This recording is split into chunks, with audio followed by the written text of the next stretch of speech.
Hello and welcome to the LRM Podcast, sponsored by Adrian Flux Insurance. I'm Martin Dominy. And I'm Steve Miller. And you join us for an hour-ish of chat about Land Rovers and everything to do with owning them. And we're not on the same sofa, but we're in my dining room. We are at Chateau Steve because we've fitted a tub to your chassis. Which was a real nerve-wracking experience. More nerve-wracking for you than it was for me. But yes, it was. A freshly painted tub. It looks amazing. Yeah. It's a lot of paintwork, which is scary when you're working around things because obviously you can apply as much masking tape to surfaces as you want. There is still a risk that you're going to catch it on something or drop it or slip.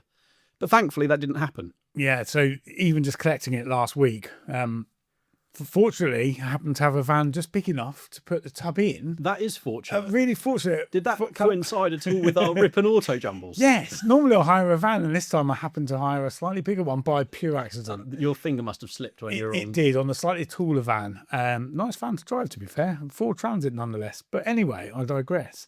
Tub had to be manhandled up the side of this house. And at the moment, I've got scaffolding up. Yeah. And it was a long way from the road to the back garden, which is where I had to put the tub until you were here. Yes, so it's gone up the garden. Now it's come back down the garden. And then now we rolled your chassis out of the shed, didn't we? Yeah, and it looked very brown in the sunlight. So, yeah, that paint is weird, man. It is weird. But the painter doesn't like it. I've told you this before, haven't I? But he's not keen on the colour. Apparently he wasn't keen. I mean, we're not going to go too far into this because it's going to be a surprise, but he wasn't keen when you also told him what colour wheels you were going to go for. No, you know when someone asks a question and you answer it and then they go really quiet and you look across, I said, you're not so keen on that. And he was being polite and he went, no, not really. Whereas if he was your mate, he would have told you that it was going to look something. But anyway, it is an interesting colour coordination, but we'll see. I think it will look nice. You can always change them, can't you, if you don't like them? Exactly, yeah, wheels. Yeah. Good in that respect. It doesn't take much to get them on and off. So I'm really chuffed that, yeah, the tub's now in place. In fact, I'll put something on my Instagram, Steve Miller Automotive, just in for tomorrow, because we're recording this a day ahead. Yes, I'll be spending my evening editing because we like to keep a finger on the pulse. We must obviously talk about the Ripon Autojumble, which was a record turnout, helped obviously by the fact it was a gorgeous day. Yeah, so this Ripon one was the postponed one from February because the ground conditions were ropey. It was underwater. We're trying to sort out for next year, for April again. We definitely should. We're back in October this year, but April is more reliable weather-wise, so we have to go between races, you know that? It's a race. Yeah. A race course. So there's 2 races. They're just getting the calendar sorted out. We'll try and get April again because I think it worked. And traders were buzzing at the amount of people that came through. I was on the pay gate. Nice to say hello to a few podcast listeners. I was asked a few times for stickers, and for my sins, I didn't have any on me. So I sent them in your direction. And I wasn't asked once. Oh, seriously? To be honest with you, we started really early. So we started about 6:30 in the morning processing some trade. Yeah. And then the public start to come in as well as to trade. And I looked around and we were dealing with 3 of us, taking all the money from the people coming in and booking in, et cetera, scanning tickets, people that pre-booked. Next thing I look around and there is, as far as I could see, rows and rows of Land Rovers. Yeah. Everyone seemed to arrive at once. Fabulous turnout. It was honestly, I was on car parking duty, so you might have seen me wearing a bright orange jacket, waving at you and putting you in spaces in some straight and some not so straight lines. I'm no expert at car parking, but I do what I can to help out.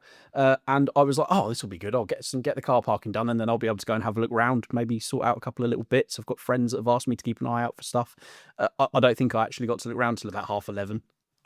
Ripon is one of my most favourite auto jumbles of the whole circuit. And people go, why is Newbury not your favourite? Because it's like big here. I said, well, Ripon is so intense, but it's such a lush place to be. Yeah. But kind of like, it's the busiest for us, even though it's the smallest. Yeah. It's strange, isn't it? But anyway, we've kicked this podcast off and we've not actually mentioned which one this is. Oh, I've only just remembered. The big reveal. It's our 100th podcast. 100 podcasts. 100 podcasts in. I cannot believe that 100 podcasts have gone by. It doesn't feel like 100. No. We Feels haven't like it's missed only just started. We've only just got going. a single week. We felt like it the odd time, haven't we?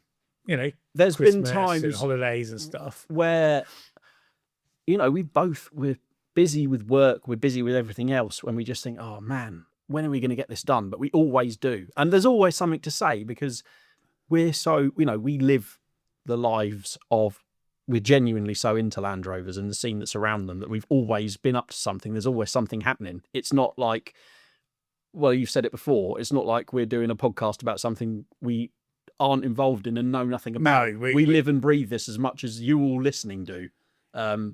Which is, in fact, I'll just quickly flick to, before we go completely off the subject of Ripon, a really, really nice message from a friend who I bumped into. I don't see him that often. I bumped into him at Ripon, Matt Unsworth, who messaged and said, I bought loads today. It was a great turnout, as it was previously postponed, obviously from earlier in the year. He said the weather was great. Honestly, these auto jumbles you guys hold really help us enthusiasts keep projects in motion. And given how hard times are financially, it's important to save money where possible. I know a lot of people will moan about the entry costs. A few moan about the entry costs. However, it seems to keep genuine enthusiasts and good folk through the gates. I tried to get to all the LRM jumbles. I've almost built a Defender 90 from these events over the last 2 years. So have you, to be fair. Well, yeah, I mean, you can. I mean, the beauty of it is, right, if you're not there, you won't know what you've missed out on. But it's that feeling of kind of what you might have missed out on. They're a very... So it's an intrigue. Definitely. And it's quite a unique atmosphere, isn't it? Yeah. At the auto big jumbles. time. It's really nice. Yeah, I was thinking about these auto jumbles. There are lots of auto jumbles around the country that are classic car or classic motorcycle orientated, right? So they've got those guys or those organisers of those shows have got everything and anything can come to that, tractor, everything else. But because we're so niche, we specialise in Land Rover. Yeah. I mean, people do, the odd person does moan about ticket prices and stuff, but the fact of the matter is, and we charge as little as we can, but as much as necessary to keep the doors open. It's never been more expensive to run an event of any kind. There's a lot of events out there that close down because of the costs, and use it or lose it. That's the thing for any show, not just our shows. But if you're into, I don't know, dolls' houses, go to a dolls' house fair, go to whatever you're into, just to support them, because it's like your local pub, isn't it? Everyone whinges on local pub days, and they think, we're not on the brink of like closing anything down, but there's a lot behind the scenes. It's lovely to see the support of, you know, the absolute vast majority of that come to any of our events, but we're all just in it for the same reason, aren't we? We're just normal people that love Land Rovers.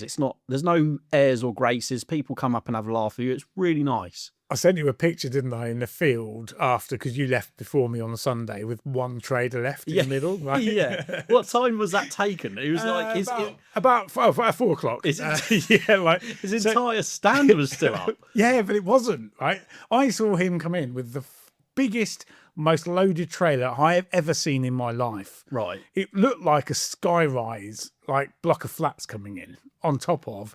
I mean, I'm sure Vosa would have something to say. I'm just saying. But it was properly stacked. Well say. I mean, properly strapped on and everything else. When he left, his trailer was even bigger. And I went, and he said, I've had a fantastic day. And I said, really? I said, you don't seem to look like you've sold much. He goes, no, because I bought more than sold.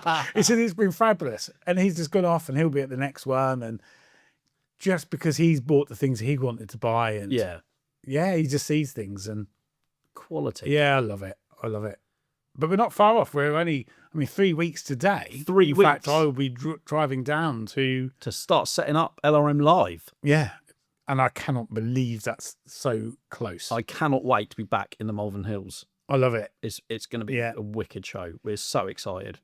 Yeah, hopefully. We always book the sunshine for that show. So, guaranteed. There's no better venue. There's no better venue for a lovely chilled out weekend surrounded by Land Rovers. Good food, great entertainment. Of course, there will be Auto Jumble there if you're still looking for parts. If the 3 Auto Jumbles that we've held so far this year aren't enough for you and you've still got shopping to do, come and see us at LRM Live. There's obviously a load more to do than just an Auto Jumble, but it's going to be good. Definitely. Got the headline sponsor, Optimil. So Optimil haven't been to a show at all this year. So if you're into buying anything from Optimal, swivel locks, door hinges, etc., all of the lovely goodies that they produce, this is the first show they've been to this year. Come and treat your Defender to some yeah. finery, because their stand is always eye-opening, and the quality of the stuff they do is just mind-blowing. In fact, they haven't been to a show since billing last June. Really? Yeah. Wow. Yeah. So if you've been saving up for some bits, come and see those guys, because they all support our shows. They're the headline sponsor for LRM Live. Yes. And Brit Part, obviously the arena sponsor. Yep. Howden's Insurance are sponsors of the show as well as the Autojumbles. And 4x4 Tyres. Yeah, sponsoring the awards. The awards. That's so, something that a lot of people kind of sleep on at LRM Live, is we do every year the LRM Live awards, which are presented on Sunday afternoon at LRM Live in the arena. Let's talk about the categories, right? So a lot of what people wonder about these, what do they need to do to win an award? So it's not all about, people get confused that, it's just the club awards. It's not. No, it isn't. There is one award for best club. There is a club award. There's also best original vehicle, best original Land Rover, best restored, best overland / camper. Yes. I love that category. Best modified. Yeah. There's special award. The special award, personality award. There's something for everyone, arguably. Yeah. It doesn't matter if you turn up in a completely standard Discovery Freelander, or you've got a fully modified, fully tricked out Discovery Defender Range Rover. It will get noticed. It will get noticed. It will get looked upon. And we quite deliberate over these awards. We don't just go, that's the winner. We take it quite seriously. Fitter Matt and I did about 3 laps of the showground last year. We really honed down. We had a big list. That's right, because you came to me and said, which one of these 3 or 4 of this particular category would you choose? And I think you went to Greg King and asked him the same question, and we then narrowed it down. So, it's an excuse to have a beer and a discussion, isn't it? It really is. And so by all means, make sure if you see one of us and you've got something interesting to show us, wave at us and we'll come and check it out, because you could well be in for one. Yeah, it always means a lot to people win an award. Yeah. Everyone won an award. And I don't mean like your 25-meter swimming award, like car-wise.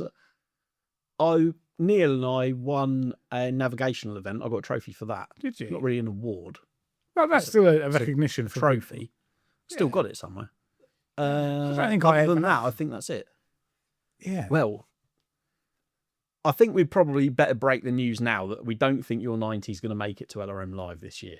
Oh, only just breaking that now? I mean, if I took a trailer load of bits, it would, but this time next year, we'll be millionaires. We won't even be here. No. You could be in for an award, couldn't you? Oh, what, for turning up? No. I can't win an award. Why not? No, because it's like... It's fair game. It would be, I think it's fair game. But it depends who the judges are. If it carries on going together as well as it looks today, I think that's going to be a stunning Land Rover when it's done. When I saw it with the galvanised cappings unmasked then against that paintwork, popping that did it for me. That was like, yes, that's top drawer. Yeah. That's the look I was going for. It's a look a lot of people go for, but it looks awesome. Yeah, bit of a front wing dilemma, right? So speaking to Paintman Panels, he was at Ripon, yes, and trying to get some early wings sorted out. Picking them to bits, like fixing that front panel.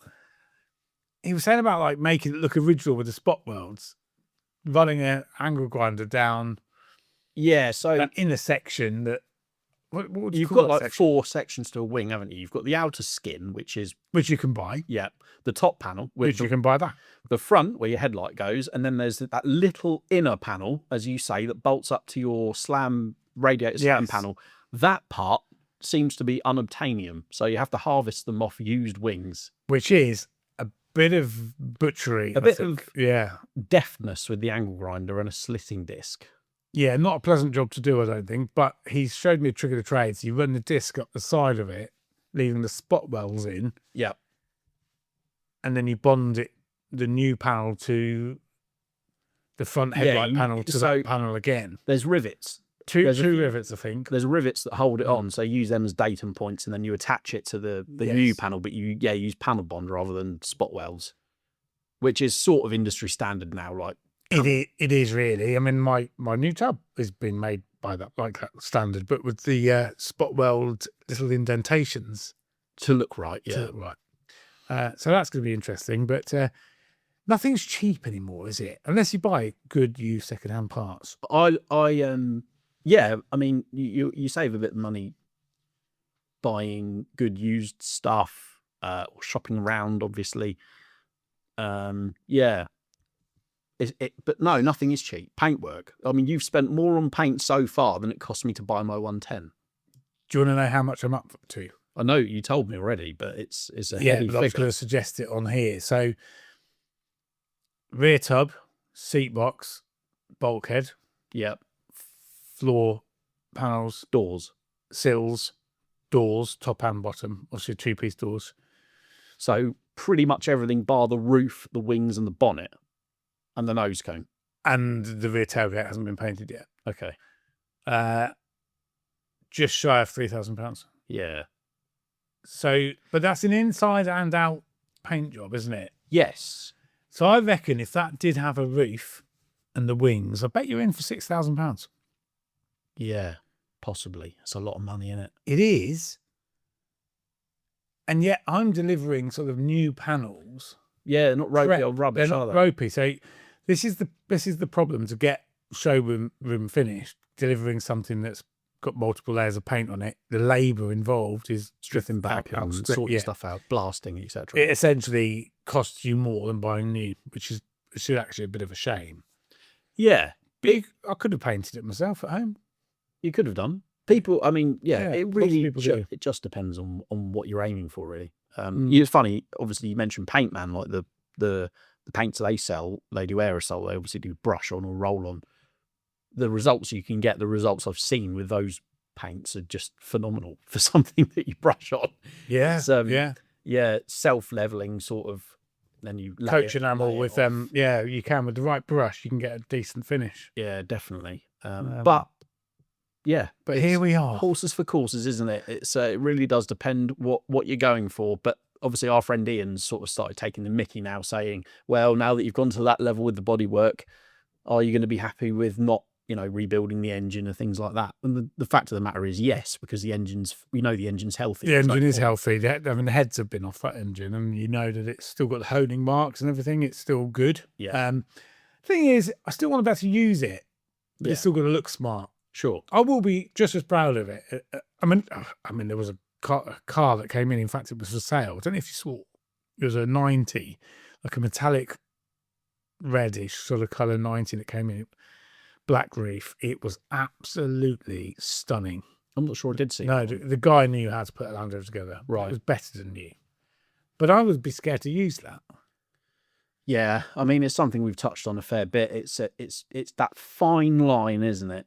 Of when does something get too good that you'd be terrified to take it anywhere? Mine's still rustic, if you will. Yeah.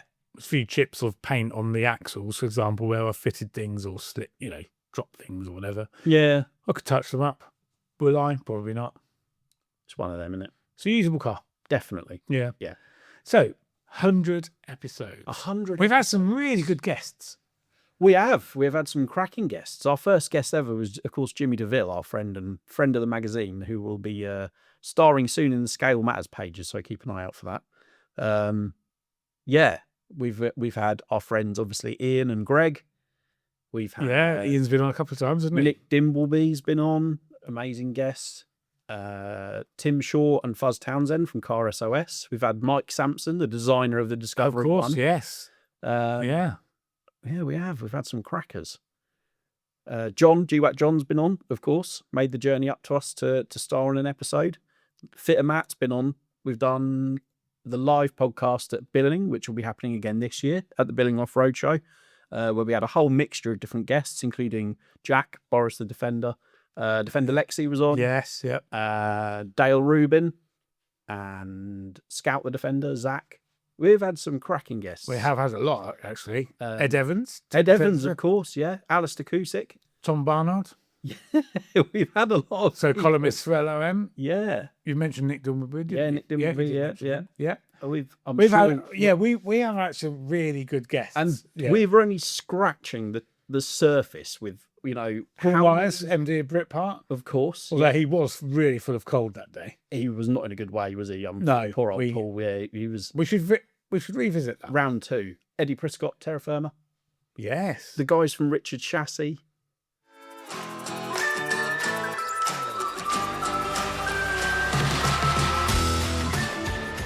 We're proud to partner with Adrian Flux, the UK's largest specialist motor insurance broker. If you're looking for Land Rover insurance, they should be your first stop. They even offer up to 15% off your premium for Owners Club members. Just call them directly on 0344 728 0417 for a quote and let them know you belong to an Owners Club to get a great deal. Oh yeah, we sat in their little office, didn't we? Yeah. Alistair and Duncan, yeah. Yeah. It's been busy times. But as I say, there's loads of people out there that are still on my list. I just need the time. What I would love to do is load up the Land Rover for a week and do a tour of the UK doing podcasts. That would be good. Yeah. You're in the right time of year to do that. I think we should. The Southwest's got a lot of cool Land Rover people. There's somebody I'd like to see on there. Yeah, definitely. I know would be a fantastic guest. I've mentioned it a couple of times and they are up for it. I just need to make it happen. Yeah. They drink cider. Well, they're in Southwest. Of course they drink cider. That's That's a stereotype, probably. No. I mean, yeah, that would be a fantastic one to do. There's so many influential and interesting people of all ages that I would love to have on the podcast. So if you're listening and you think you'd be a good guest, drop me a message. Editorial at lrm.co.uk, and we'll see if we're in your area. Well, it's real Land Rover people, isn't it? And real stories. And we had Pat, obviously, old ex-editor of LRM. And his travel stories are fabulous. I mean, where he hasn't travelled to, really. Yeah. And, we could probably fill 8 hours of his stories. Yeah. He's a very well-travelled guy and very, very knowledgeable about overlanding. So much to go at. There really is. So here's to the next 100. We should be drinking beer, not tea. We're drinking tea. We are drinking tea. Yeah. I've almost we should be celebrating. We have to go and put the kettle on again in a minute. But yeah, no, honestly. And thank you. We don't say thank you enough. Thank you ever so much to everyone who's listened over the past 100 episodes. One thing I would like to ask is if you have got mates that are into Land Rovers and you don't know if they know about the podcast, just send them a link or let them know and let them know that we exist. Because obviously we shout about the podcast on social and in the mag, but word of mouth is really helpful as well. It is, because actually, would you type into your streaming platform a Land Rover podcast? I don't know if you would expect there to be one. I don't know, honestly. I don't know how you'd... I mean, if you search for it, it would probably come up, but... I can pretty much guarantee that every podcast I listen to, and I listen to a few different ones, someone's told me about. It hasn't been the fact that I've gone looking for it. No, nor have I, really. I've always been recommended or seen it on social media. Yeah. So that would be, if you want to help us out in any way, obviously the podcasts, we don't hide them behind a pay barrier. We're not on Patreon or anything like that. So if you want to do us any favour, buy us a beer at a show. That'd be a good one, obviously. And not also, too many, though. Well, and also, tell your friends that we exist and that we're here. Actually, that segues beautifully. Go on, you're about to say something. No, you go, because, There's a brand new issue of Land Rover Monthly on sale. And I happened to look at it just earlier. Yes. And fresh out the box. It's one of those issues that you don't just get Land Rover Monthly, you also get Land Rover Life. And we were just talking about overlanding and exploring. This month's Land Rover Life has the ultimate guide to UK adventure in it. So if you're planning the rest of your year and you think, I'd like to load the Land Rover up, get some mates together or go out with the family, don't miss this issue. It's going to be full, well, it is full of fantastic advice, places you can go, not just core Land Rover stuff either. You know, there might be a really sort of iconic place, Red Wharf Bay, Strata, Florida, a lane, green lane that you want to do, but also the stuff around it that will is even more reason to stay sort of around those areas. It's a cracking read. Yeah, this country has got so much to offer. Yeah, doesn't it? It really is an amazing country. I have to drive around this place. Ripon was a great example, but as soon as the sun comes out, the weather picks up. It just changes everything. Yeah. You look at everything in a different light, literally, and it's like you just want to go out and drive. Yeah, I've been up to, in fact, this coming weekend, I've been up to Yorkshire 3 weekends on the trot. Yeah. Really? I might as well live there. And what a fabulous place to live. Oh, God's own country, they call it. And I think it's, where is the most favourite, what will get the most votes as the most favourite place in the UK to live and to explore in a Land Rover? I think it's Yorkshire. okay. Depends on time of year.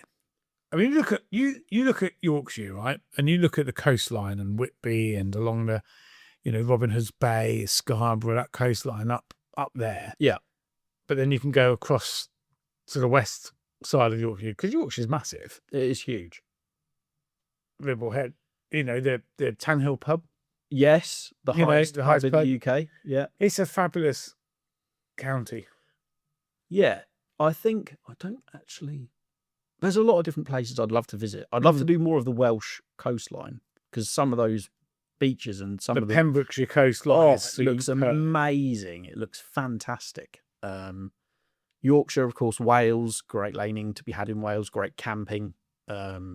Scotland, go up to the Hebrides. You want to go up that far, all around the Highlands, Cairngorms, absolutely stunning countryside. We are very, very lucky. We are. I think it's easy to take for granted. The thing is, it's so if you're not going for a specific Land Rover based adventure holiday, it's so cheap to go abroad that you kind of neglect what the UK's got to offer. And that is exactly what we're trying to draw attention to with Land Rover Life this month. There's so much good stuff here that you don't have to get on a plane to experience. You can, obviously, we know fuel's not cheap at the moment, but if you've got some cash set aside for a holiday, you've got a bit of time to book off work, just get out there and explore. There's so much to see. Yeah. And you don't even need to, even if you went camping, right, you could go and buy a cheap setup, couldn't you, for not a lot of money. My last tent cost 40 quid. Yeah. And it's perfectly usable. Yeah. Yeah. Technology, like camping technology in tents has come on leaps and bounds now, hasn't it? All the materials and you don't have to be damp and miserable now, do you? No, you can be warm and dry. Yeah, exactly. Yeah. Exactly. I'm really in the mood. Like, I cannot wait for LRM Live. The camping at LRM Live is always bang on. I haven't even got, by now I would have opened my roof tent for the first time in the year and got it ready and made sure, because I do like a quick pre-spring sort of check. Always check all the gear, but the camping trailer is not here because I didn't want to get it blocked in with scaffolding in case the builder decided he was going to have a week off or something. Yeah, just leave. Then I wouldn't let's get my camping trailer out for the show, because I'll be living out of that for 1 week. Yeah. I'll probably spend about 3 weeks a year in that thing without even going on holiday. It is a holiday, isn't it? Yeah, it is. Yeah, just love it. I've got a few new pieces of camping gear to try out this year. I think I mentioned before, I've got a Dometic single burner camping stove, which I'll be using to fulfill my role of catering manager at LRM Live this year. Can you? It'd be nice to see you turning sausages with some actual utensils rather than a pair of pliers. Did I use pliers last year? Year before you did, yeah. Oh well, yeah. I mean, yeah. Look, I can't divulge all my culinary expertise here, Steve, but I didn't get any complaints. They weren't clean pliers, but nonetheless. Yeah, I did wipe them with my oily rag. You wiped them down your jeans that you've been in for 4 days. Yeah, I don't know what you're moaning about. But no, I actually spent last night, I went out to the shed for a half an hour just to get rid of, how you accumulate cardboard boxes and stuff, and it was bin day, and I thought, I'm going to collapse all these boxes, get rid of them. And I had a proper rearrange of all my camping gear. So it's all in one place on a shelf, so I can just grab it and go. And it sort of opened my eyes. And I don't own loads of camping gear, but somehow I've managed for I've been camping all my life, actually. I used to go camping we was in scout group and through that. And I've never stopped. I've always gone camping with mates, but I've never owned tons of gear. It's always been, I don't think you need it, you really don't need it. People go, like my brother-in-law and sister-in-law, they used to, they're not into Land Rovers or anything, but they used to go camping with their kids, and then they had a little box trailer to tow the big family tent. And it used to take them all day to set their camp up. And you turn up and they've got like carpet, the flat pack wardrobes. You can go from like go outdoors, and they've got the little kitchenette thing and hair straighteners and all of these bits and pieces for everybody. And I thought, you've got everything but the kitchen sink. And I just don't think you need to go to that. It should be a bit more basic. To me, and this is only... Says he with an 850 kilo trailer that's got pretty much everything by our kitchen sink. A tiny house that you drag behind your Land Rover. But no, I think this became most apparent to me in the last year of camping. Minimalism and not taking loads of stuff with you is part of the escape of camping in my mind now. Yes. Because when I first started going, last autumn more regularly, and obviously it was cooling down, so I'd take, you don't want to be cold at night, but I started taking more stuff, and I ended up not touching like a third of the gear that I'd take with me. And I thought, well, I won't take that next time, and I didn't miss it. And now I'm thinking, what can I get away with not taking? Because you're in a Land Rover, it doesn't matter so much, but you take up more room, you've got more to sort out, to take more to wash and clean and put away when you get back. The stress of not having stuff with you, or that, you're not rifling through boxes to find something, that all adds. The more simplicity you've got, the more I enjoy it. It's like that kind of, you could finish work on a Friday, having not planned to go camping, and then by 5:30, you could be off somewhere camping. Yeah, exactly. Just quick and easy. That's what I've done a few times. That I think is the thing that people spend all that time planning and accumulating all this stuff. You don't really need it. It depends what you're doing. If you're doing, like most of the trips, I guess, that are in Land Rover Life this month, you could get away with a really, really basic, inexpensive setup. You don't need huge, you don't need loads of expedition level equipment to go out and have a fantastic time in this country. You're talking a completely different kettle of fish if you're going for extended periods abroad. And of course, if you haven't got any equipment now already, now you'll be paying 2026 summer prices for it. Yeah. You often see some really good deals out of season, don't you? You do. But you don't think about camping then, do you? You don't think, I'll wait till the weather makes you want to go camping. It does. But also, like I said, certainly this year, I've really felt the drive to go.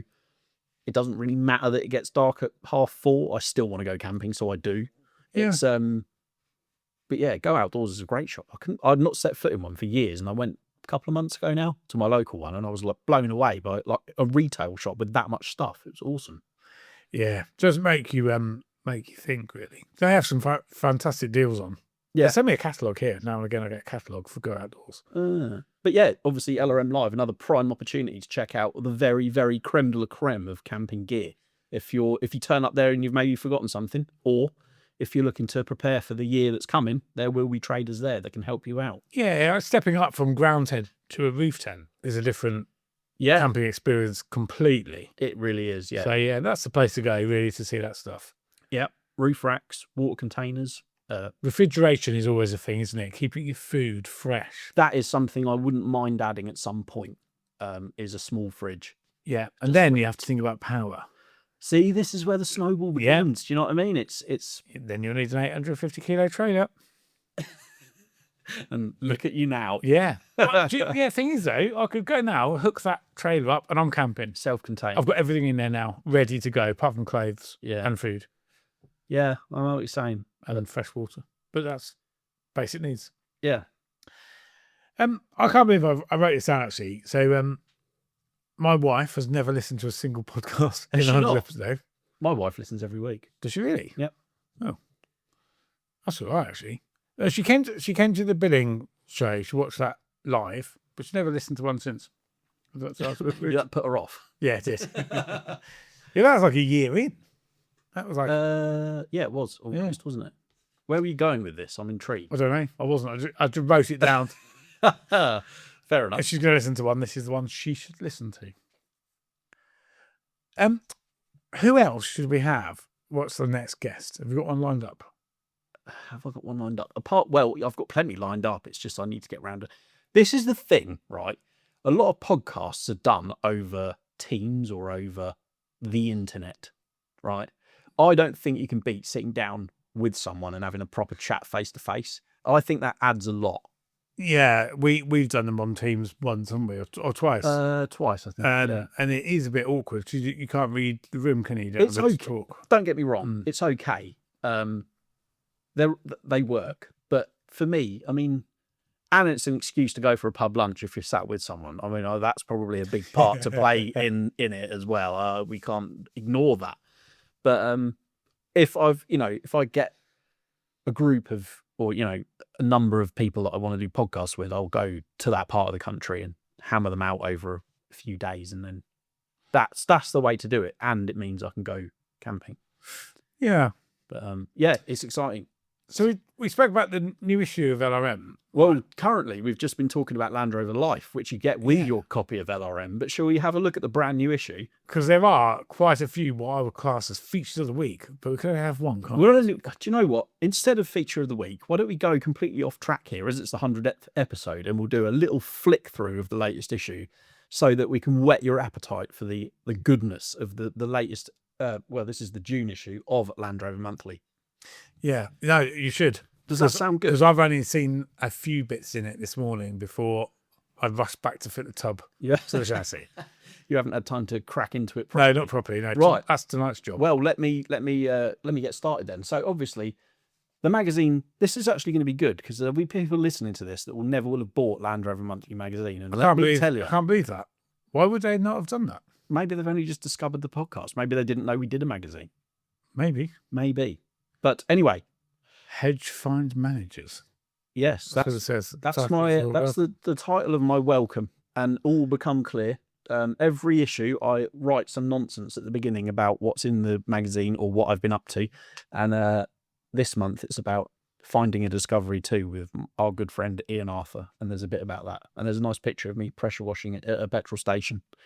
So after that, we're into the contents, obviously, which tells you what's in the mag, and then we go into news. Now, some interesting news. I'm not going to talk you through every single page of this because obviously the idea is you enjoy it. That would be quite boring. It wouldn't be boring. It would just take a long time. I'd find it boring. Why would you find it boring?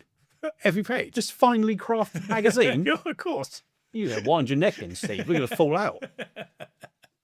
Letters is a great page. I love letters. It's really, really good. Genuine feedback from people, and you can see how into it. There's some cracking letters in this one. Someone spotted their Range Rover Vogue in a previous issue of the mag, and they've sent some more updated photos of it, including, as you can see, the coveted picnic set in the back. Oh, a rare treat. As well as a chap who we've actually read one of his letters out on the podcast before, Kai Ames, about his Defender, and there he is with his other half posing in front of it. Nice little picture of him there. Yeah, I remember that. Yeah, and that's what I was gonna say earlier, and I was gonna say thank you to everybody who actually does email in, ask questions, because that forms a lot of discussion, doesn't it? Pretty much every episode. We try to not give back. That sounds really naff. You're gonna say something now. Beginning with W. That sounds very. But I read your mind. This is all about everything we do, including the spares days, and that lovely message from Matt Unsworth mentioned it. All we're trying to do is build a community with like-minded people, down to earth, normal guys and girls who like Land Rovers, to come together and enjoy the events, the magazine, the podcast. Just that's what we're all about, is building a great community, sharing knowledge. Doesn't matter if you've only just started into Land Rovers, you don't know one end of a spanner to another, and you just want to get in and drive the thing, or you know the torque setting of the rear diff of a fully floating Series 3 rear axle pinion. What is the torque setting for that? I don't know. They don't, and they're all fully floating anyway. So where I was going was pointless. Yeah. But I know. Do you know what I mean? You can be a die-hard anorak who knows absolutely everything, or you can be fresh into it. We don't discriminate. Come along to an event, you will see that we're all about just getting people involved. Really, all about the people. Exactly. And this issue is actually a great illustration of that, because if we keep on flicking through, all right, this is another one of my favourite sections of the mag, is your your pictures section. Absolutely awesome. The number of photos I get sent is just astronomical. I have to. These photos are top quality as well. Like they're They almost really really are. professional photos. That one on the left there, that's amazing. Ross Parker's 110 double cab is actually the second photo that he sent in, but I had to include it because look at the northern lights in the background. Yeah. Absolutely awesome. Yeah, what a picture. 4 pages of photos that people have sent in of their Land Rovers or of Land Rovers they've seen out and about. Just love to get them. I love to get them. That's a bit of you, that is, isn't it? That 90 soft top. I saw that earlier and I really like that. Cool, isn't it? Yeah. Yeah. Anyway, I digress. New products. Every single month, we sit down, or rather, well, as a team, I don't sit down. I don't do that bit. Neil and I Yeah. collate the best new products coming to market. And the best thing about this is we're never short of stuff to put in. So many companies out there specialising in Land Rovers or, camping Associated things, yeah. workshop stuff. There's so much new stuff about all the time that we are, if anything, we have too much material to fit into these 4 pages. And Which really surprises me. I always think, surely this is going to run out one day, but it doesn't. There's just so much. No, it never does. It never does. There's products for all. Let's pick a product of the week right now because there are so many good things. This is something I actually need. Okay. And for the price that I've just seen that it's at, I'm going to get one. This is a 3-tier service trolley from machinemart.co.uk. $41.99 Cheapest chips. for a workshop trolley. What Yeah. a bargain. It can carry 60 kilos, which is good because that's probably... Don't sit on it. Ow. My feelings. You wouldn't be able to lay your lunchbox on top of it. No, you're the man that admits to liking afternoon teas now. I do, mate. I bet you ate it. all them all yourself. I didn't. No. Of course I didn't. Anyway, I'm going to get one of these. Machinemart.co.uk. You wind your neck. Yeah, it looks a really handy thing. But what we're getting at is there's everything here from, for every budget. It doesn't matter. It doesn't matter what you want to spend. There's everything from. These are really cool, actually. These are Melville and Moon laundry bags, like for when you go camping. You don't want to obviously put your dirty clothes in with your clean stuff, so they do these really cool Kingsley Holgate branded Oh, okay. Yeah. drawstring bags that you stuff all your dirty washing into, and then you can keep it separate till you get home. So that is something that when you're camping is an issue, keeping your stuff clean. And if you get like been out and about and you've got wet clothes and you don't want everything else to get wet, that's what you need. There you go. Exactly. Laundry bag. Yeah, I mean, all the way from that at like 40 quid, all the way through to stuff that you need to rebuild your Land Rover. Here we go. A beautiful driving lamps here from Laser Lamps, 390 quid. I mean, and everything in between. Solar panels, body mount bushes, engine mounts, pressure tester, new leather gaiters for your Discovery One. There's everything. Oh, okay. Oh, that's Yeah. nice. I like that. Jet boil with a big pan on top. That's nice. Can you that jet boil there? Because I've got a jet boil that I will heat up sort of a mug full of water at a time, which boils in no time. It's like 30 odd seconds or something. Yeah. What can you cook something in that? Yeah, this is a bigger one. This is called a trail cook system. So basically, instead of just boiling water to make tea or whatever, it's like a proper pot for doing pasta in and stuff. Oh, that's handy. Right. Yeah. All I'm saying is we put serious effort into the new products pages because we care about what's in them, and it's a serious, decent range of stuff every single month. And that collection of things there will never appear anywhere else. So you have to buy LRM to better see them. Not with that level of detail. Like you'll see stuff on the internet, on social media or whatever, or no, but like that whole collection. I mean, like the no, collation of it. Exactly. That's the only place you will see that. Exactly. In that magazine. Definitely. 100%. We're now into columns. So Gary Pusey. Legend. Absolute legend. Looks after the classic pages in LRM. Very, very knowledgeable guy. Proper enthusiast. Always got some cracking opinions. Sometimes polarizing. Always entertaining to read. He loves modern Land Rovers, doesn't he? He does. He's a #1 fan. Yeah. Tom Westcott. I think Tom's been with LRM since like time began. Oh, really? Yeah, I think so. She's got a little lightweight, which she really goes into detail. I think Tom might be the longest standing contributor to the magazine ever. Really? Yeah. I should know. Been here longer than me. Crikey. In fact. Are you sure? Yeah. And I'm like a dinosaur. You are a dinosaur. I've done over like 200 issues of LRM in my time. Good on you. That's a lot, isn't it? That is It's a lot of magazines. A lot of magazines. A lot of quality content. Yeah. Some of the worst bits were written by me. It's like, Don't put yourself down. Jack Dobbo Down Under, Jack Dobson, who obviously runs his Land Rover business out in Australia. Talk to Jack a lot. We align on a lot of opinions about series Land Rovers, and we differ quite heavily on some as well. he's a thing about white 8-spokes, isn't he? He likes 8-spokes. He likes them. He's got chrome 8-spokes on his black V8. Does he think? I thought there was a differing of opinion on wheels. He doesn't like Discovery wheels on series Land Rovers. That's what he it was. hates. I remember now. And I had them on my Series 3 for quite a while. But he, like I, agree that the Rover V8 is the correct engine for a series Land Rover. He shoves V8s into everything, and fair play to him. He's got some really, really cool series stuff. That's what he does. He's also got a Defender, and he's got L322 now, which you can read about in his column. I didn't know that. Yeah, he's got a lovely L322, which is costing him a small fortune, but he still loves it. As they do. They do that. So they're costing money in Australia as well as the UK. Exactly. I think more in Australia, actually. But yeah. Our friend Tom Barnard, monthly column, Market News, all about buying Land Rovers. He's always got his eye on the markets and the auctions, isn't he? And what's going for what. You can learn a lot from his columns. His finger on the pulse of, like you say, the market. His personal sort of accounts of deals he's been involved in or wanted to be involved in, like you say, auction results and changing trends in the Land Rover scene. Top guy, Tom. He's got a very, very nice B-Reg 90 as well.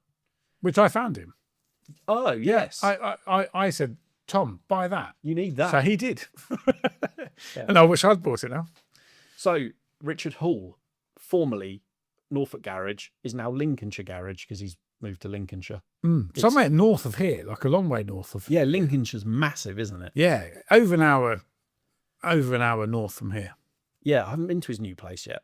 I went to his old one in Norfolk. It's called at Banham in Norfolk. But yeah, so a lot of people were concerned when he moved that his column wouldn't continue. But I was very quick to put them right and say, listen, it is. It is. And yeah, he's doing a lot of reconditioning these days, but he's also finding out, as we all are, learning all the time and sharing his experiences with us. So Lincolnshire Garage, the final column in the mag, which is every month. So be sure to check that out. And we're into our first main feature now. Yeah, that looks a very inviting feature. Discovery 2. This is a beautiful, beautiful build, Discovery 2. That reminded me of Richard Canterbury's Discovery 2, that kind of the same level. Caliber. Yes. This thing is Simon Cox, the owner of this. The vehicle he calls Tugboat because his friends rib him and say that the TD5 sounds like a tugboat, which I think is a bit of a disservice. Yeah, I think it is. A tugboat does not sound like a TD5. He's owned this from new. Has he? From brand new, bought it brand new. And it's evolved with him to take care of exactly what he wants to do with it, which is... If we could go back time and buy a brand new Discovery 2 now, I would. Yeah, I would. Yeah. I'd buy a lot of brand. Yeah.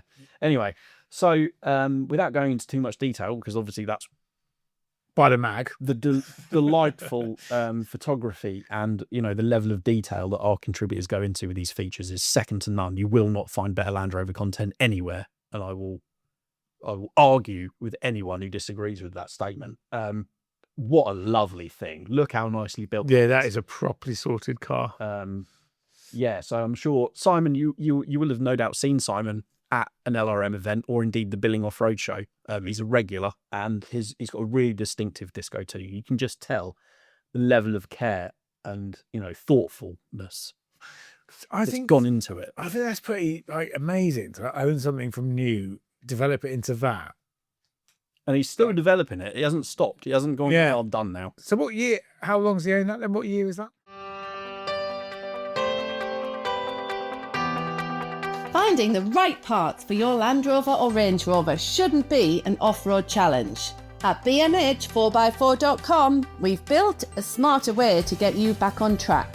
Our new website is now live, the simple, fast and reliable way to find the parts and accessories you need.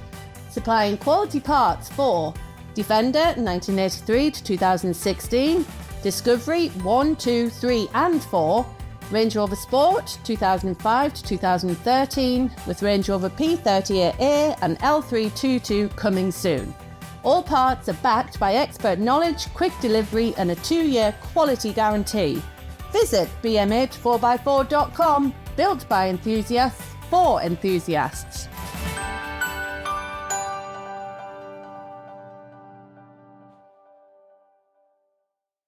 '53 plate. So it's what, 26, 23 years old?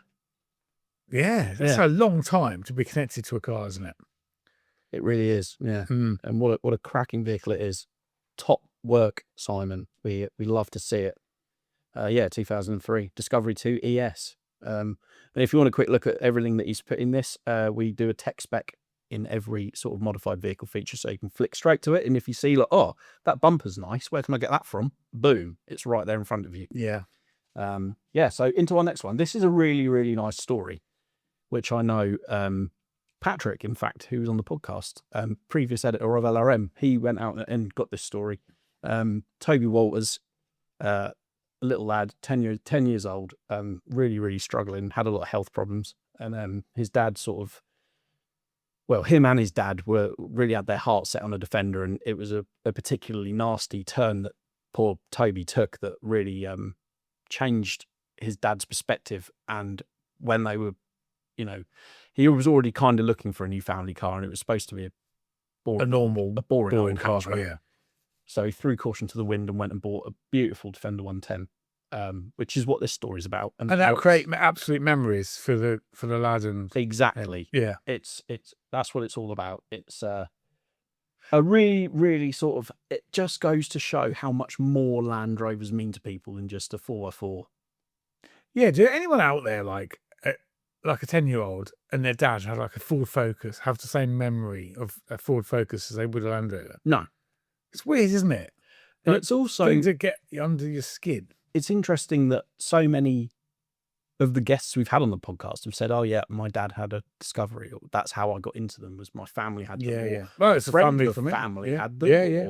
Yeah, and hope it could be the same for this family. Really, really nice. Pat did a top job on this, and it's just a lovely heartwarming read, really, and it just goes to show that they give so much hope, and it's something to bond over and sort of have shared enthusiasm, like a vision for where we're going, what we're doing with it, what modifications you're going to make.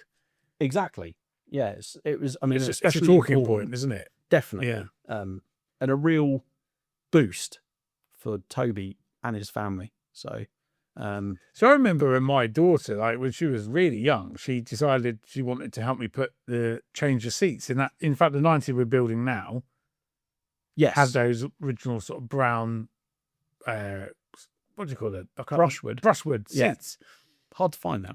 Yeah, but I found those seats to put them back in originally, and she wanted to help me put them in. And she talks about that now. Do you remember when I put those seats in Atlanta? Oh, really? Yeah, and it's only all she did was like put some seats in, but she has fond memories of that. Yeah, that's really cool. Yeah, it's like a Meccano set for kids, isn't it? Yeah, it is. I mean, there's accounts here, and photo of Toby fitting side steps, and he will remember that forever. And in fact, if you want to follow these guys on Instagram, they're One Life Landy It. Really cool account. One Life Landy It. Yes. Okay. Yeah. So check them out. It's a really cool thing. I know they had a bit of a turn of bad luck with the vehicle, which we allude to at the end of the story. But focusing on the positives, it's really brought them together, and it's pushed them forward for a really difficult time. So check out their Instagram account and check the story out, obviously, in Land Rover Monthly. There's a lot in this mag, especially with there is a lot. Yeah, there is a lot in it. So this, I'm sure, a few people in the Land Rover scene will already be au fait with Ada, which is the oldest Land Rover in service with Mountain Rescue, which now resides at the Dunsfold collection, which of course Gary is a big part of.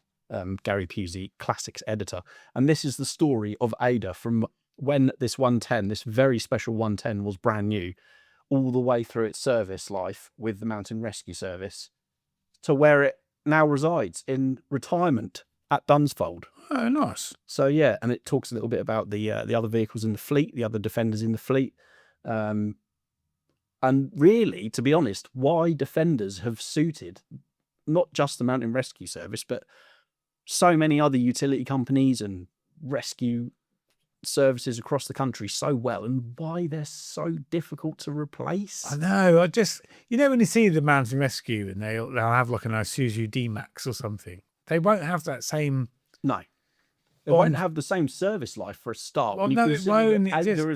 No, it is an L-Reg. It is an L-Reg. 93? Yeah, 93. Yeah, 93, 94. This is a 93 model. And it's only just stopped working for the Mountain Rescue. You're just not going to get that service from anything else. No. The British Army are going to have the same issue, aren't they? Yeah. Well, like, this is getting rid of all the...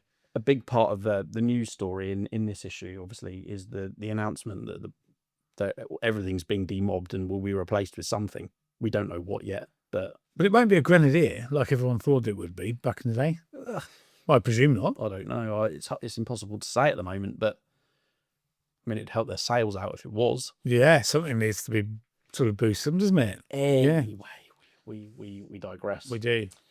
There, in fact, was the Machine Mart advert, which is absolutely awash with new tools. Absolutely, you will not miss the. We won't allude too many adverts in there but the Machine Mart advert never fails to. One of the most distinctive, I'd say, in the. Yeah, there's no question that is a Machine Mart advert. There's your garage there. Look, Steve. Oh, the temporary garage. Yes, which could benefit from going up. Make a reappearance for the assembly of your 90. But yeah, and the next story is another really, really good story. Is a charity fundraiser, which was this chap, Darren Hardy, pulling a Land Rover 100 kilometres to break the Guinness World Record for pulling a vehicle. Which seems like an absolute achievement, seeing as we've just pulled a rolling chassis out of the garage and we're blowing out of our backsides trying to push it back in. Because there was a slight slope. Yeah. Darren would have sorted that out. He would have pulled that out. Yeah. We were on a gravel drive again. But I mean, in our defence. So with that excuse. But Darren, he's a heck of a bloke. He's got serious story behind him, and he approached Dunsfold with the request of borrowing 2 Land Rovers that were very similar, and Dunsfold went, "Yeah, no problem. You can borrow our 88-inch Stage 1 V8s." So the blue one and the red one were both stickered up, and you'll see Land Rover Monthly's branding proudly on the back. Of course, yeah. Very keen to put our name to this and to sponsor Darren, along with some other great companies, of course, Ripon helping out as well, a raft of others to put some money in the pocket of the cause. And fantastic story. This, the whole build up is covered. What goes into it, the logistics, and of course the pull 100 kilometres pulling Land Rovers. And yeah, all for charity. Absolutely amazing. And Darren's done some mind-blowing stuff in the past as well. From sort of 2020 onwards, he's not been resting. He's been putting in serious work doing charity stuff. So absolute fair play to Darren. And the Land Rovers, I believe, will carry on with their sponsorship stickers for a little while. So if you're going to the Dunsfold Museum, you will see these 2 Stage 1 V8s, short wheelbases, a rare thing in themselves. Yeah, very rare. With all the charity branding on. So yeah, very, very cool indeed. Gary done a fantastic job with those 2 stories. And next up. Oh, yeah, I'm looking forward to reading this tonight because I read the story about Toby earlier. That's all, just before lunch. And I want to read this. So this kind of came off the back of, I did a tech feature with these guys a couple of issues ago, fitting Sniper EFI to a 101. And when I was there, I was so I don't know, just intrigued with 101s in general. They're quite a fascinating Land Rover. I sort of said to the guy, can we come back? Greg King as his this is a day with, isn't it? A day with, yeah, 101 parts. So every month, Greg King, our intrepid reporter, goes out and he spends a day with an interesting or significant Land Rover business, and we basically lift the veil on what goes on behind. Maybe a mail order company. You don't think twice. To you just a website. Click the button, part gets delivered. But what is that process? Where did they start? I mean, I've been behind the scenes of many places, and some of these setups are Phenomenal. because everyone wants it the part yesterday. Yeah. Don't Yeah. they? So they want to fulfill the orders. So 101 Ford Yeah. controls, they're not easy to get bits for. So these guys at 101 Parts thought, well, if we can't get the bits, we'll make them. So they do long-range fuel tanks, they do disc brake conversions, power steering conversions, engine swaps. You can have a hot V8 or an M57 diesel or a Cummins engine. What do you reckon would be the perfect engine for a 101? Hot V8, like a souped-up Rover V8. How do you think? Yeah. I've been out in the owner Martin's Oh, okay. 101 after we Yeah, did the EFI to it, and I just think it's a great match. Do you? Yeah. LC95 box or auto? Auto. Oh, right, okay. Spicy V8 with an auto box. Fantastic. For a usable vehicle. Like, obviously, if you're going full original, then you'd stick with the manual. Yeah, but they're low compression, aren't they? They're not all the power, are they? Well, I've got the 101 engine in my Series 3, and it's... Like I say, low power. Yeah, it is. Yeah. It's odd, But- yeah. But these guys do some brilliant stuff, and, they've got a young apprentice doing all the folding to make fuel tanks. They've got in-house welders. Everything's made in-house. It's absolutely awesome. So check out that A Day With feature. Do you think you'd ever own a 101? I'd like to. I don't know how much I'd use it, but I'd like to. No, but who cares? Yeah, like, no. Like, I'm just looking like I can see out into what is an empty space at the moment in the driveway because the camper trailer's not here. Not saying I need to fill it with something. A 101 could go there, is But- what you're saying. Yeah. They're wicked. They're honestly. Do you know what? I think I might have to own. I'm not going to go out there now. Who cares? My wife doesn't listen to this podcast, so I'm going to tell her to listen to this. yeah. Steve's going to go get 101. No, I would like one. Next up, we're into Scale Matters. So this is a section of the magazine that is relatively young compared to the rest of it. And it's where we delve into smaller Land Rovers. Primarily radio control. We've got plans to include some diecast stuff in the future, but this month, basically, I get inundated with people saying, oh, I love Scale Matters. It's absolutely awesome. Thank you for shining a light on this element of the hobby, whether they're from a radio control background or a Land Rover background or both. And this month, I thought we'd give something back by including their builds in the magazine. So Oh, wow, okay. it's a compilation of loads of different reader-built scale Land Rover models. So everything from 110 County, Series 3, Range Rover Classic, like a bobtailed Range Rover, Campbell Trophy replicas. Absolutely fantastic. I will have to build one, an exact replica of that out there Yeah, you will, definitely. because it's so unique. Definitely. Tried and tested next. Mm. So, I like to go off on a rant about people shouting about how great products are they haven't tested.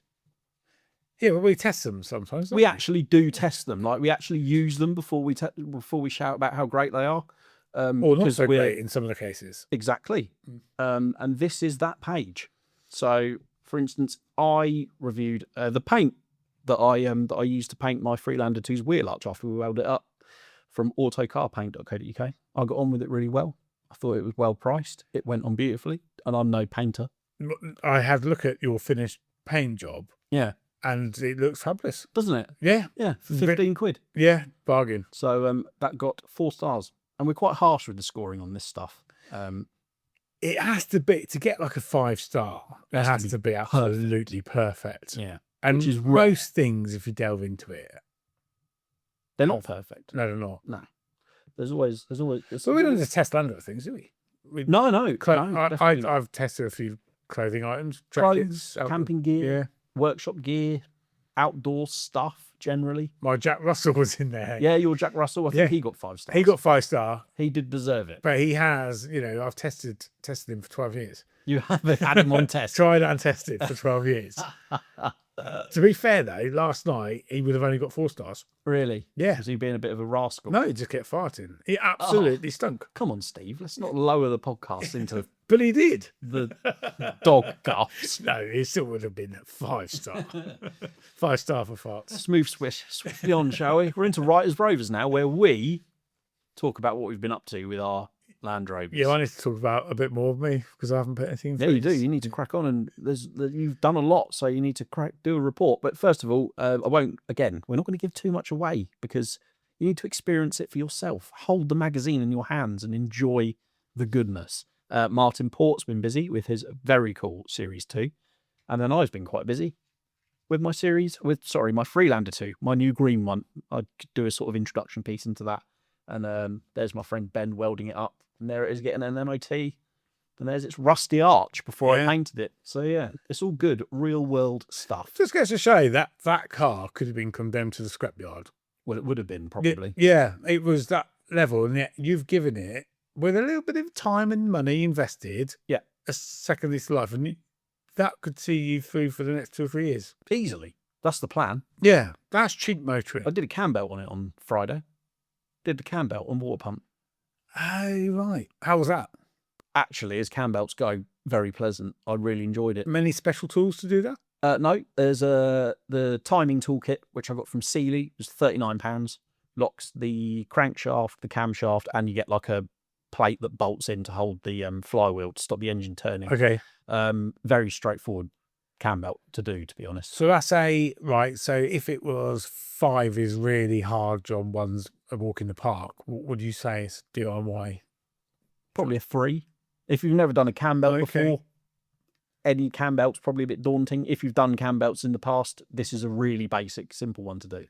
Because everyone thinks about cam belts. So I only ever think about cam belts when either they've heard of one snapping or a nightmare. No, this was pretty accessible, and it's only it's an inline 4 engine. There's not like 2 cams and things like that to worry about, like on a TDV6. So obviously you know what you do when it comes to cam belts. Yeah. And Land Rovers. How long did it take? It took me about 3 hours. Okay. 3 or 4 hours. I was faffing about and answering the phone to you and drinking tea in between. I don't remember ringing you during the cam. You rang me and I told you I was doing a cam belt. I can't remember that. Yeah, I was thinking, oh God, Steve, Well, I'm up to my elbows in coolant here. I've got stuff to do. Surely it was like the working week, wasn't it? No, I had a day off.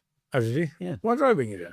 I don't know. Anyway, we digress. So next, after Writers' Rovers, into Readers' Rovers, where you tell us your Land Rover story. And this is a fantastic story from Will Sinclair, which chronicles the quite frustrating and bureaucratic nightmare that is registering his Series 2A in France. And what a vehicle.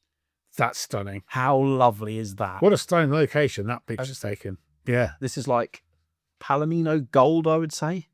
Lovely Series 2A, cracking photography, Will. And yeah, really, really interesting story that I otherwise wouldn't have known what was involved. But yeah, this goes through his entire story from buying the Land Rover to... I need to recommend someone that he's worked with read that, because he wants to take a Land Rover from the UK, but purchase in the UK to Italy. So oh, really? Some tips on how to do it. I dare say it will.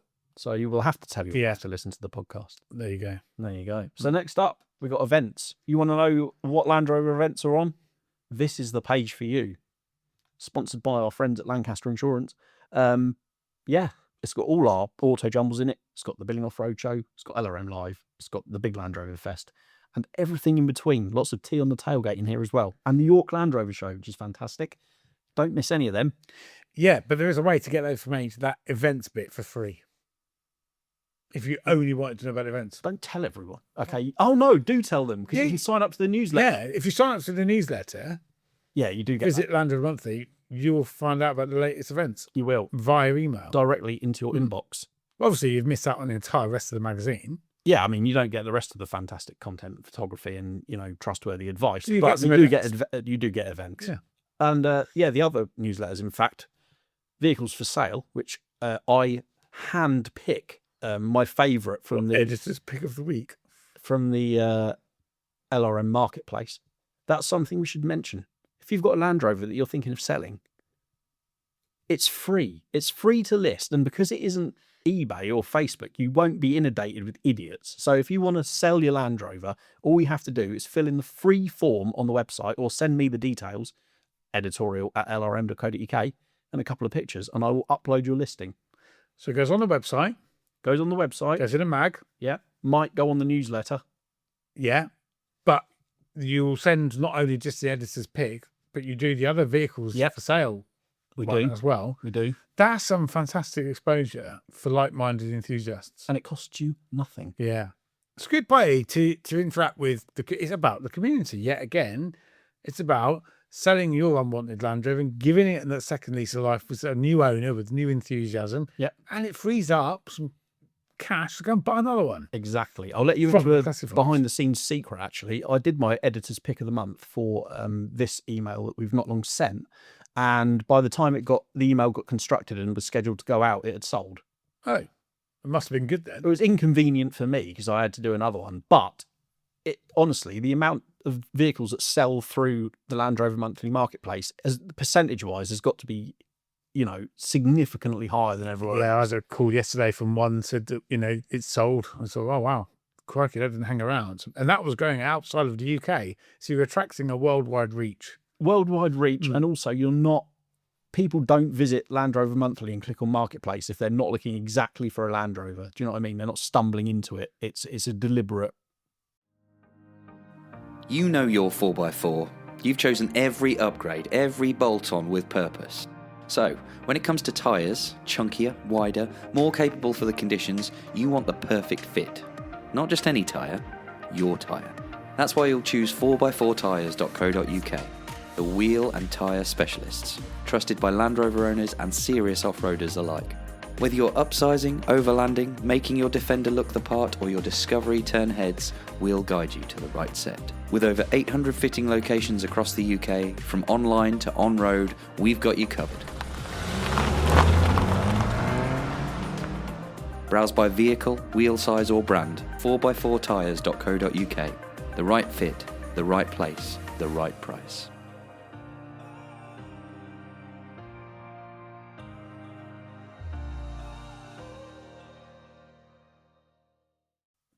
Yeah, I have a look and I think, oh. There's been some proper gems on there, and We share some, don't we? Sometimes we go, yeah, we do. have you seen this? Yeah. And you go, oof. That P38 HSE 4.6, that really late one that was on a couple of months ago, I was close to pulling the trigger on that. Oh, yeah. Do you remember? Yes, I do. Anyway, A digress. GMC V8 diesel appeared on there. Engine and conversion came up on there the other day. Oh, really? Yeah.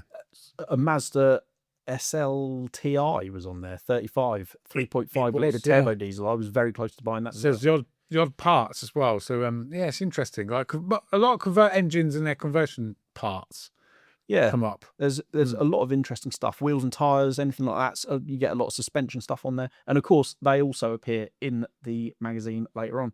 There you go. I'm showing you Marketplace right now.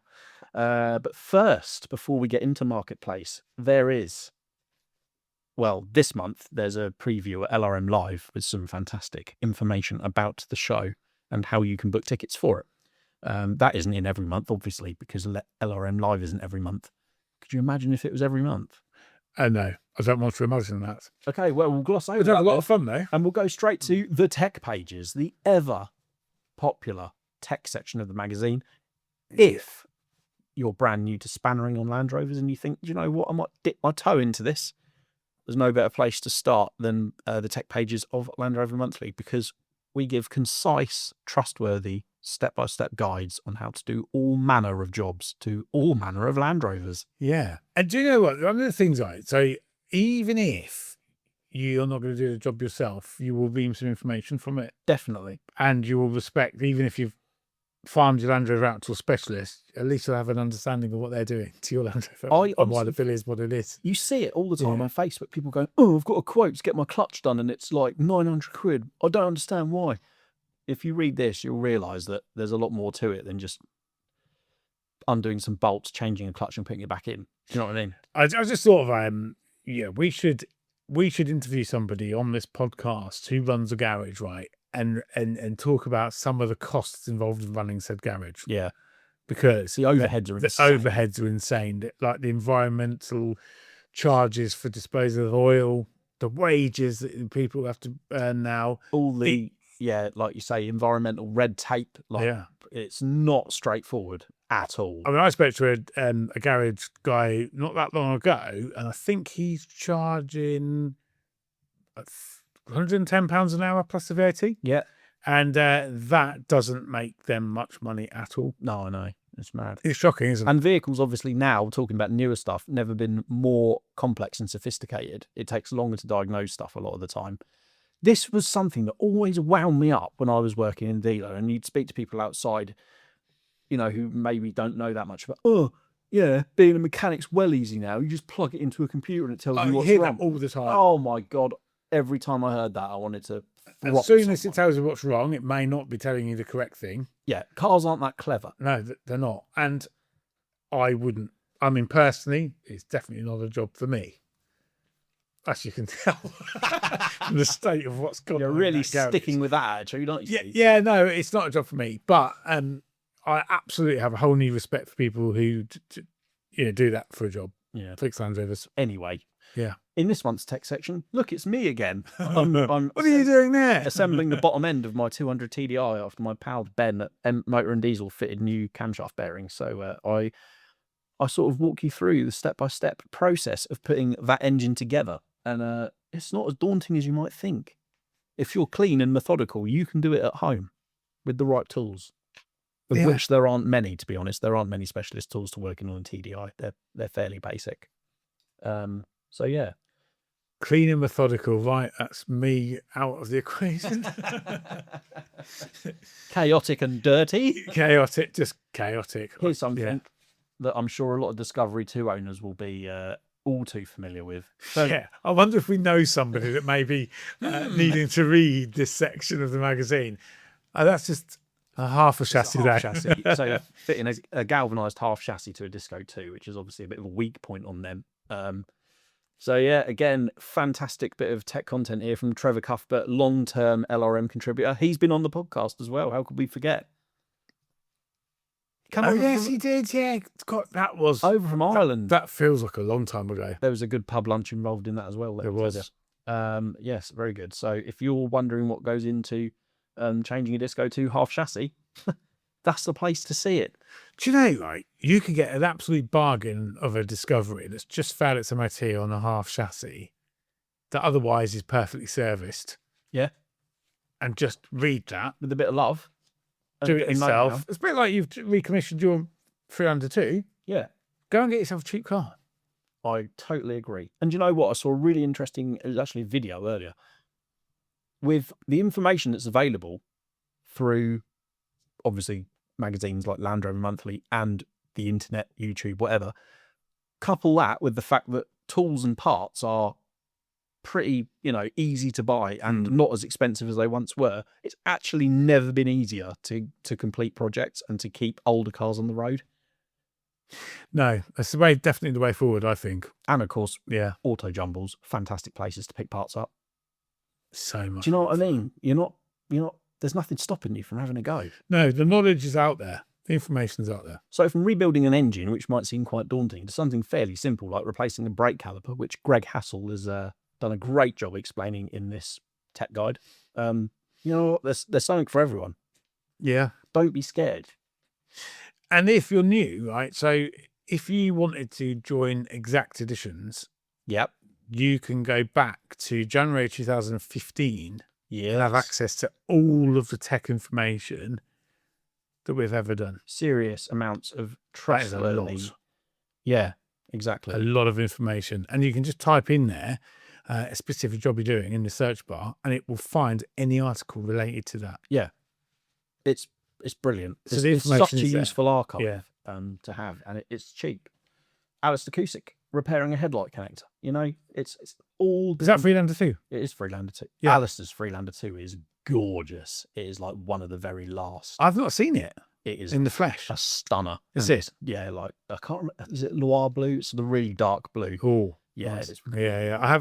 I've seen it from a photo, but I've never seen it in the flesh. A properly lovely car, and yeah, he's repairing the headlight connector because that was an issue. So he's showing you how to do that and how to make proper, like, nice strong solder joints. All these skills will stay in your back pocket until you need them, and then you'll go, do you know what? I know how to do that, and you won't feel daunted to have a go. Have you ever soldered, right, and never burnt yourself? Is it possible to solder without burning yourself? It takes a while. Yeah. Always. Whenever I've had a go. Done a little singe of yourself. Yes. Yeah, I know what you mean. So we're into Marketplace. We've already touched on that. All the latest Land Rovers on the market for sale. Some very nice Defenders in that, including a 110 camper. We like that very much. And then we're almost at the end.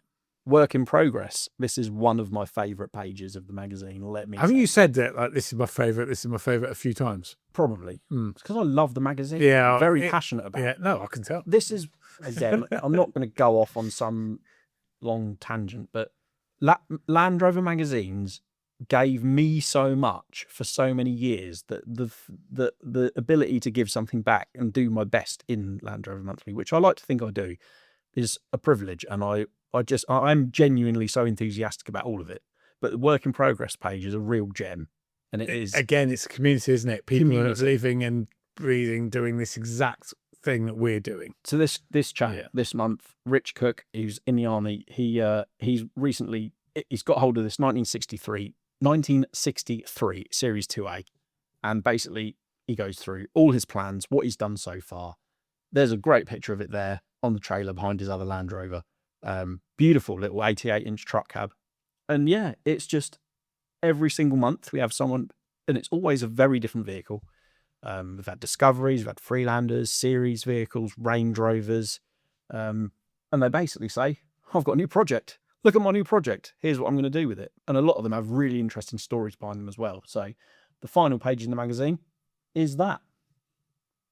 That pretty much sums it up. And that's Land Rover Monthly in a nutshell. The latest issue, as I say, goes on sale today. If you're listening to the podcast the day it comes out on a Wednesday, it always goes in shops on a Wednesday.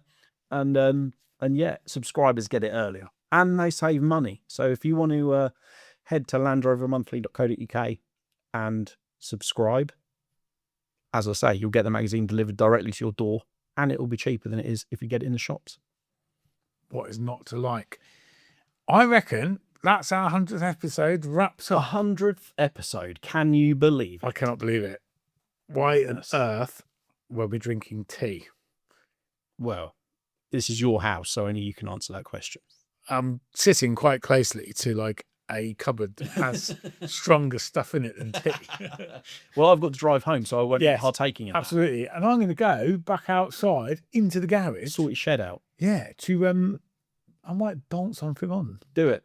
To a Land Rover. I hope you haven't minded that we've sort of focused on the latest issue in this episode. We've obviously gone off on tangents as well, but we're genuinely just so over the moon with what is happening in the LRM towers, with the events, the mag, the podcast, the newsletters, the website. We're just really, really grateful to everyone who gets involved. And as we said before, if you've got a friend or a family member who is into Land Rovers in a big way or a little way, let them know that we exist, because it really helps us out. And we hope that we can continue doing the very best Land Rover content for years to come. Definitely. And we'll be doing LRM podcast live at LRM Live. And billing and Fest. And Fest. Yeah. So not long to go. Exactly. Yeah. 3 weeks to LRM Live. I'm buzzing. I cannot wait. And we'll have podcast stickers with us. We'll have other little bits of merch and other little treats with us as well. So come and see us at the LRM gazebo. There's one very, very small downside to doing podcast live at the shows. What's that? We have to go and hump that summer sofa out of the basement. I wonder what you're going to say. Into a van. Yeah, and I'll load it. Fine. That's fine. She's a heavy old girl. She has a sturdy sofa. It will be picking up dust and dirt from 3 different counties this year. They don't build them like they used to. If that sofa was a Land Rover, it would be a 101. Yeah, it probably would actually. Yeah, it's about as comfortable as a 101. Right, that's enough waffle. Follow us on Instagram if you want. I'm Land Rover Martin. You're Steve Miller Automotive. Follow Land Rover Monthly on Facebook, on Instagram, and subscribe to the YouTube channel. Very exciting YouTube content coming up soon, so don't miss that. Oh, yeah. Yeah. We've got our work cut out here, haven't we? I'm all right with it. Yeah, I think you are. Yeah. Good. Anyway, thank you ever so much for listening. Thank you for sticking with us for 100 episodes. If you've done that, and I can't believe that you have, but we appreciate it. This might be their very first podcast. Maybe it is. Maybe it is. Either way, we will see you next week. Bye for now.